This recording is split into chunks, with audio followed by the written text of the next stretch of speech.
Accompagner, soutenir les praticiens dans leur pratique quotidienne relève de la mission de l'Ordre national des chirurgiens-dentistes. Voilà pourquoi nous avons créé la série Tuto-Donto de l'Ordre. La reprise d'activité dans les cabinets dentaires est l'occasion de lancer le numéro 1 de cette série, intitulé Les patients. Ce tuto-donto apporte des explications simplifiées et concises sur la planification des rendez-vous, l'évaluation des besoins en soins et des situations à risque, les actes cliniques réalisables.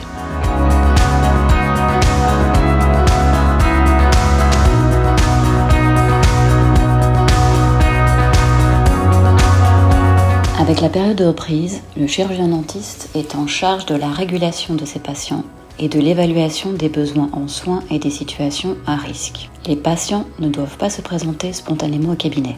Il est impératif de réaliser une première évaluation à l'occasion de la prise de rendez-vous.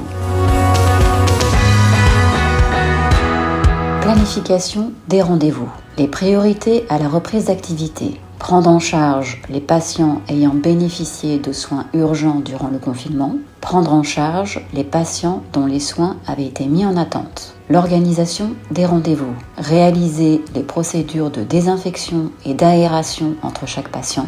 Éviter que des personnes patientent en salle d'attente. Prévoir des horaires décalés en fonction des praticiens.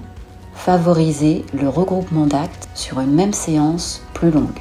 Programmation des actes cliniques. Catégoriser les patients. Programmer les soins en fonction des catégories.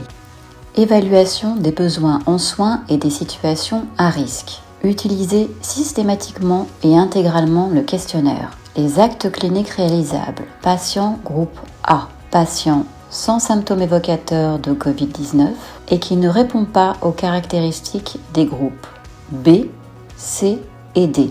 Soins urgents, traitement des pulpites aigus irréversibles, infection, traumatisme ou hémorragie. Soins non urgents, oui. Les actes cliniques réalisables, patient groupe B. Patient sans symptômes évocateurs de Covid-19, sans contact à risque, mais à risque de développer une forme grave de la maladie. Soins urgents, traitement des pulpites aigus irréversibles, infection, traumatisme ou hémorragie, avec des plages horaires dédiées. Soins non urgents possibles. Les actes cliniques réalisables, patient groupe C. Patient sans symptômes évocateurs de Covid-19, mais en contact étroit avec une personne avérée Covid-19.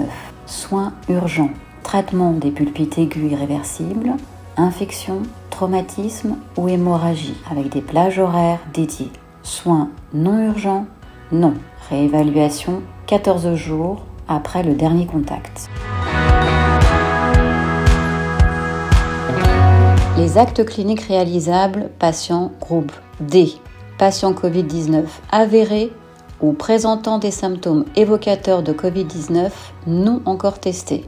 Soins urgents, traitement des pulpites aigus irréversibles, infection, traumatisme ou hémorragie, avec des plages horaires dédiées. Soins non urgents, non. Report des soins après avoir atteint les critères de guérison.